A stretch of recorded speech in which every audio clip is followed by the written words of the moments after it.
Your job won't make you rich. David stared at the email on his screen. It was the news he had been waiting for. Promotion approved. His salary was increasing by 20%. He leaned back in his office chair, a wide smile spreading across his face. Finally, he thought. All the late nights, the stress, and the weekend emails had paid off. He did the math in his head. With this extra money, he could finally afford the lease on that German sedan he had been eyeing. He could upgrade his apartment. He was finally going to be rich. That night, David took his friends out to a high-end steakhouse. He paid the bill. It felt good. It felt like success. 6 months later, David was sitting in his kitchen, staring at a different screen. This time it was his bank statement. His stomach turned into a knot. The account balance was almost zero. He couldn't understand it. He was making more money than ever before, yet he felt poorer than he did when he was a junior intern. The new car was beautiful, but the monthly payment was heavy. The new apartment was spacious, but the rent was high. He was working harder now to protect his rich lifestyle, but he was trapped. Desperate for advice, David visited his uncle Marcus on a Sunday afternoon. Marcus was a retired engineer. He didn't wear expensive watches or drive a luxury car, but he had something David didn't have: freedom. Marcus had retired at 50 and spent his days gardening and traveling. "I don't get it," David said, pacing around Marcus's modest living room. "I got a huge raise. I should have extra money. But at the end of the month, I have nothing left. Is it inflation? Is the economy broken?" Marcus poured 2 cups of tea and sat down. "The economy is fine, David. The problem is your lifestyle inflation." David looked confused. "You made a common mistake," Marcus said gently.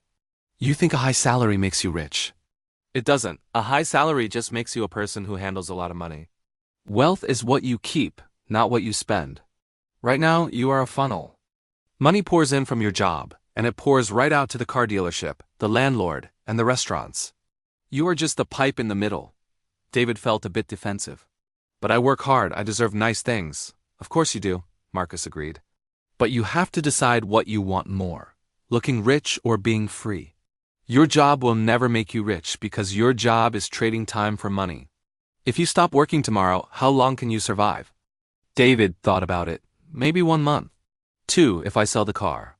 "Exactly," Marcus said. "You are broke. You are just broke at a higher level of luxury."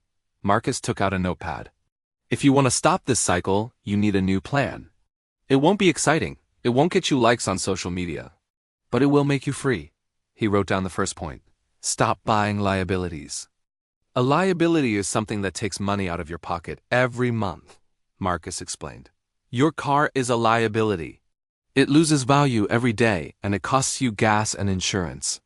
Rich people buy assets, things that put money into their pockets, like stocks, bonds, or real estate. You are using your new salary to buy better shackles." He wrote down the second point.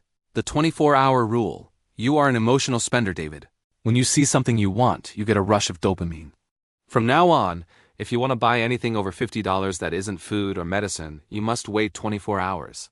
Usually, the urge will disappear." He wrote down the third point. "Pay yourself first.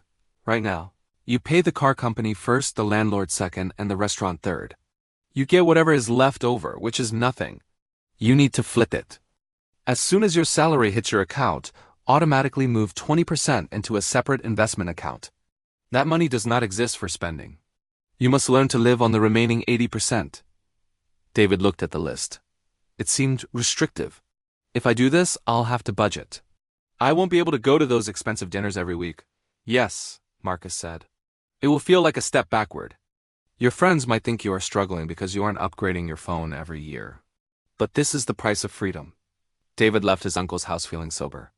The excitement of his promotion was gone, replaced by a cold reality. He had a choice.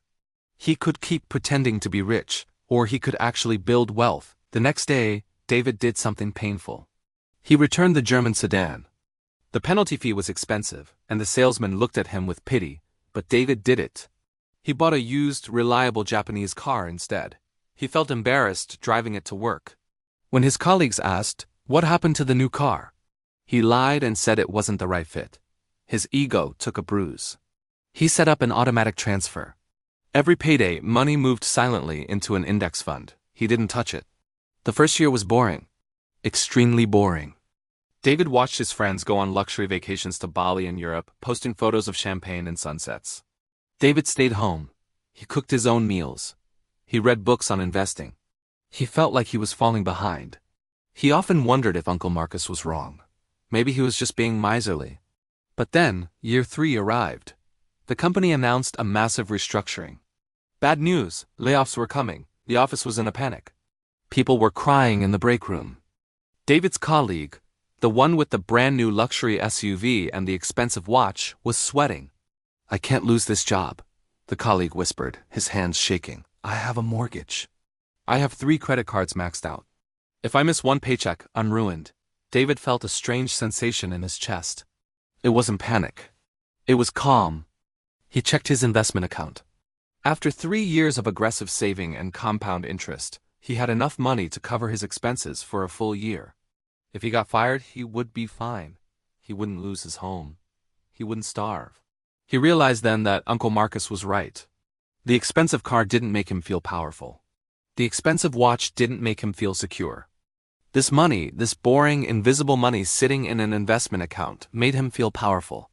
David didn't get fired that day, but his perspective shifted permanently. He realized that a job is just a tool. It is a way to generate cash flow. But if you spend that cash flow on looking rich, you remain a slave to the job. If you use that cash flow to buy assets, you eventually buy your freedom. Years later, David still worked, but he worked differently. He didn't say yes to every toxic project just to please the boss. He negotiated his salary fearlessly because he wasn't afraid to walk away. He drove a modest car and lived in a comfortable, but not flashy, home. He wasn't famous and he wasn't on the cover of magazines. But when he went to sleep at night, he slept deeply. He knew that he didn't own a lot of stuff, but he owned his time. And that, he finally understood, was the only riches that mattered.